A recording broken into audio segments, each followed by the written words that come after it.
हज़रत ज़रा सा 2-3 मिनट का वक्त हम आपसे चाहेंगे। डॉक्टर नूर अमरोवी का एक गोशा शाये हुआ है, क्योंकि डॉक्टर नूर अमरोवी साहब का ये जश्न है, तो मैं गुजारिश करूँगा अपने तमाम मेहमानों से, डॉक्टर एजाज़ फ़ातिमा पाटनकर साहिबा से और मोहतरमा वीआर शरीफ साहिबा से कि वो तशरीफ़ लाएँ और इस मौके पर ये जो गोशाए डॉक्टर नूर अमरोवी शाये हुआ है इसका इजरा करें, और अवामी राय का एक खुसूसी शुमारा शाये हुआ है उसका भी इजरा किया जाएगा।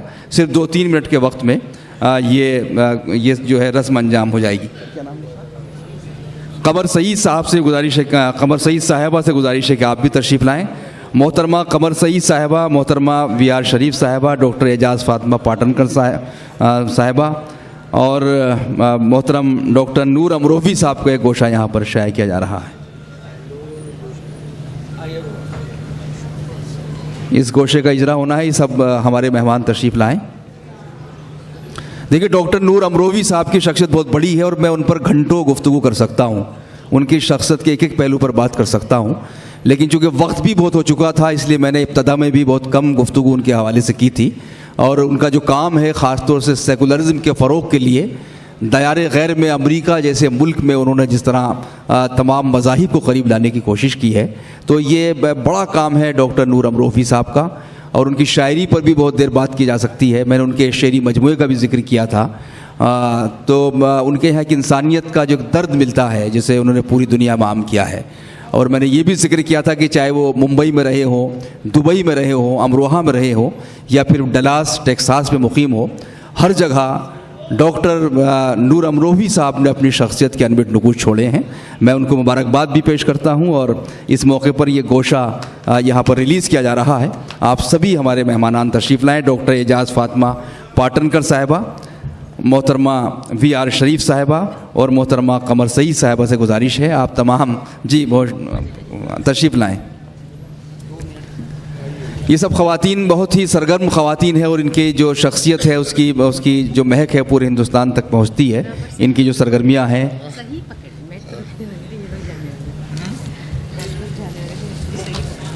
डॉक्टर अलाउद्दीन शेख साहब से भी गुजारिश है कि आप तशरीफ़ लाएँ, जो इस मुशायरे के कन्वीनर हैं और चीफ़ एडिटर और प्रोप्राइटर हैं अवामी राय के, कि वो भी इस तारीख़ी लम्हे में शामिल हों।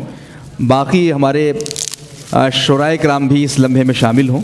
मैं मोहतरम चरण सिंह बशर साहब से गुजारिश करूँगा, डॉक्टर पॉपुलर मेरठी साहब से, मलिक जावेद साहब से, भाई डॉक्टर नदीम माहिर साहब से, और आइए वाहिद साहब आप भी आइए, प्रमोद भाई सब शामिल हो जाएं इस लम्हे में।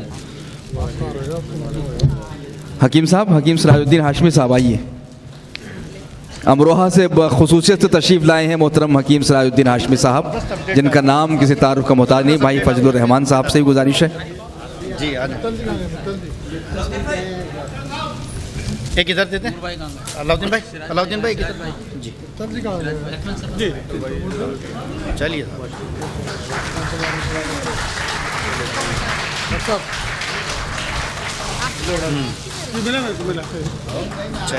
शबीना अदीब साहब से भी गुजारिश है तशरीफ़ लाएँ।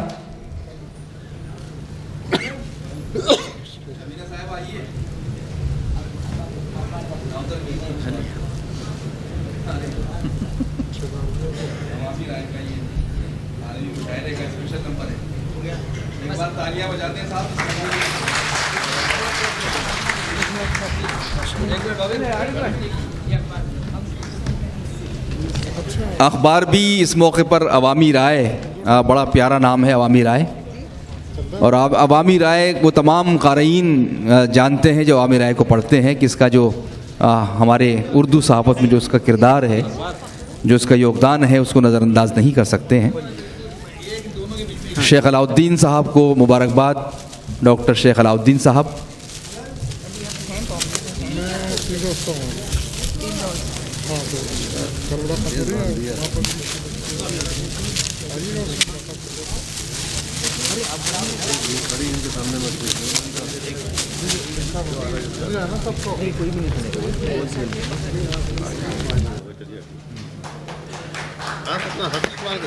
नहीं कोई नहीं सुनेगा सब बात।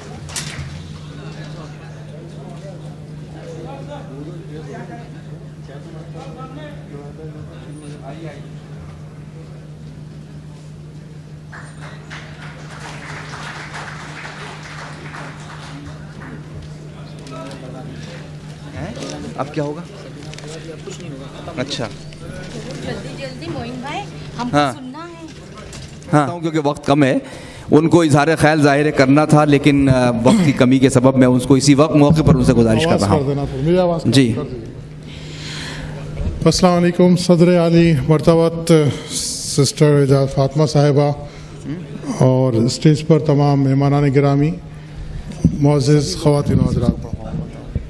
सिस्टम होता है मुशायरे का, उसको कैसे कैसे पढ़वाएं सबको यार ऐसे? देखिए, जहाँ तक जश्न का मामला है, ये बड़े लोगों का होता है, पढ़े लिखों का होता है। ये जो कुछ मुझे नवाजा गया तो मुझे पता नहीं क्यों किसी शायर का शेर याद आ रहा है कि बजाय यौम मलामत रखा है जश्न मेरा, मेरे भी दोस्त मुझे किस कदर बनाते हैं। तो बहरकैफ कैफियत ये है कि ये सिर्फ मोहब्बत है। मैंने कहीं पर पढ़ा था, बुज़ुर्गों ने कहा है कि जब तुम्हें कोई छोटा नज़र आए तो समझ लेना या तो उसे गुरूर से देख रहे हो या दूर से देख रहे हो। लेकिन एक बात का आज एहसास हुआ कि जब मुझ जैसा ज़र नज़र आए या मुझ जैसा छोटा इंसान आप लोगों को बड़ा नज़र आए, तो इसका मतलब ये होता है कि आप लोग मोहब्बत के नूर से देख रहे हो उसे। वाह, क्या मेरे बात। अंदर कुछ नहीं है, ये सिर्फ आपका बड़ापन है, मोहब्बत है। मैं कोशिश करूँगा कि जिस मोहब्बत से, जिस खुलूस से और जिस नज़र से आप लोग दिखते हैं, मैं उस पर उतरने की कोशिश करूँगा। मैं 3 से 4 मिनट सिर्फ यहाँ पर मैं लूँगा। मैं जानता हूँ कि वक्त बड़ी तेज़ी से अपना सफ़र तय कर रहा है। ये एक वक्त है जो मैं वो बातें कर देना चाहता हूँ। तकरीरें या इल्म पर बोलना या अदब पर बोलना या उलमा का काम है। मैं चाहता ये हूँ कि जब मैं यहाँ आता हूँ तो अक्सर मुझसे 2-3 सवाल किए जाते हैं, बिलखुसूस जिन्होंने मेरा पास्ट टेंस देखा है, जिन्होंने मेरा माजी देखा है, मेरे दोस्त हैं, मीडिया के लोग हैं, कि आप यहाँ से वहाँ तक और ये तरक्की की मनाजिल कैसे तय की। मैं वो आपका जवाब आज मैं यहाँ पर देना चाहता हूँ, क्योंकि यहाँ पर मेरे वो नौजवान दोस्त भी होंगे। फ़र्दन ना वक्त होता है ना बता सकता हूँ। ज़िंदगी के चंद एक उसूल हैं जिसको अगर हम अपनी ज़िंदगी में ले आएँ।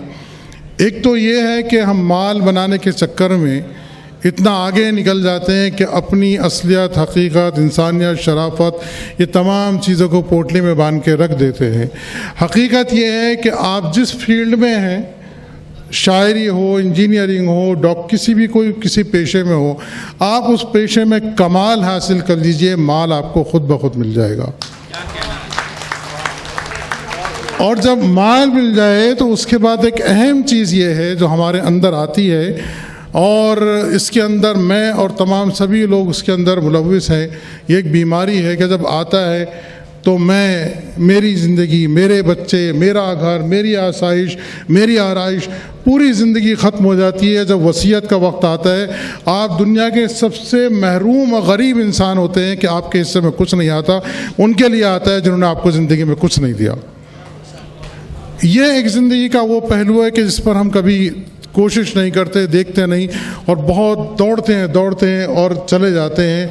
ज़िंदगी का सही हुस्न ये है, ज़िंदगी का सही गुजारने का तरीक़ा ये है कि आप किसी बुज़ुर्ग की लाठी बन जाएं, किसी के आँख के आंसू पोंछने वाला रुमाल बन जाएं। यकीन कीजिए, सारी ज़िंदगी, सारी खुशियाँ, सारी मोहब्बतें आपके कदमों में आ जाएंगी। ये ज़िंदगी का बहुत आसान सा फार्मूला मैं आपको बता रहा हूँ। एक बात और यहाँ पर बता दूँ, मैं भी करता हूँ। मैं जब आता हूँ वहाँ से, जो मेरा पहला सफ़र होता है तो हॉस्पिटल का होता है, और मैं देखता हूँ वहाँ जाकर थोड़ी देर में गुजारता हूँ और कैसी कैसी ज़िंदगियाँ देखता हूँ, उन चेहरों पर मायूसियाँ देखता हूँ। तो जो कुछ होता है वहाँ पर जाके कोशिश मैं करता हूँ, आप भी कभी चले जाए करें, 1000-2000 डालकर आप जाएं। वहाँ से जब निकलेंगे आपके दिल में एक अजीब सा इत्मीनान होगा, एक सुकून होगा। ये आई एम जस्ट मैंशनिंग है because of just motivation, nothing else. तो ये मैं करता हूँ। आप भी क्या करें, ज़िंदगी में बड़ी बहार आएगी। ज़िंदगी का उसूल ये है कि जब तक आप जियो फूलों की तरह, और जब बिखरो तो खुशबू की तरह। बस ये ज़िंदगी के वो गुर हैं, ज़्यादा पढ़ने की, ज़्यादा तालीम, ये बहुत ज़रूरी है। तालीम ये बैकबोन है इंसान का, लेकिन खिदमत खल्क़ जो है ये आपकी ज़िंदगी में आएगा तो आपकी ज़िंदगी में रोशनी आएगी। हमारा अलमिया ये है कि हम अपनी तरक्की की इमारत जो है बजाय ज़मीन से उठाने के आसमान से और छत से उठाने की कोशिश करते हैं। इमारतें ज़मीनों से उठती हैं, इमारतें ऊपर से नहीं तामीर होती हैं। तो इस बात को अपनी ज़िंदगी में बस यही मैं बताना चाह रहा था, यही मेरी ज़िंदगी का माहसल है। मैं वहाँ पर आज हूँ, सिवाय अपने बुज़ुर्गों के, वालिदैन की दुआओं के अलावा मेरे पास यकीन करें कुछ भी नहीं है। लेकिन ये ज़रूर है कि कोशिश करता हूँ कि किसी ज़िंदगी का चिराग बन जाऊँ, किसी का सहारा बन जाऊँ। बस यही मैं कहना चाहता था। दोस्तों, यही खुशहाल ज़िंदगी का राज है, इसको लेके जाइए, इस पर अमल करें, अपने साथ साथ दूसरों के लिए तालीम हासिल करें, किताबों को ज़िंदगी का एक दोस्त बनाएं। इंशाअल्लाह सारी चीज़ें आपको मिल जाएंगी। ये वो सवालात थे जो मुझसे अक्सर किए जाते थे। बहुत ज़्यादा हो गया, आपसे बहुत बातें करना चाहता था। एक मरतबा आपका तमाम दोस्तों का बेइंतहा शुक्रिया, डॉक्टर अलाउद्दीन साहब का, और जो तमाम दोस्त आए हैं, डॉक्टर ये मित्तल जी आए हैं सिर्फ इसके लिए। ये हीरो के ताजिर हैं और इन्होंने दुनिया की तारीख मुरतब की कि एक एक कैरेट का हीरा इन्होंने मेरी किताब के इजरा पर दिया। आप उनको सुनेंगे, ये शायर भी हैं। फिर मोद आए हैं मेरी मोहब्बत में, सराद हाशमी साहब मेरे दोस्त, बेहतर नज़मी साहब मेरे बड़े पुराने करम फरमाओं में हैं। बहुत से कुछ और भी नाम रह गए, मैं माजरत चाहता हूँ। मैं आपका बहुत बहुत शुक्रगुजार हूँ। नवाज़, थैंक यू। बहुत शुक्रिया।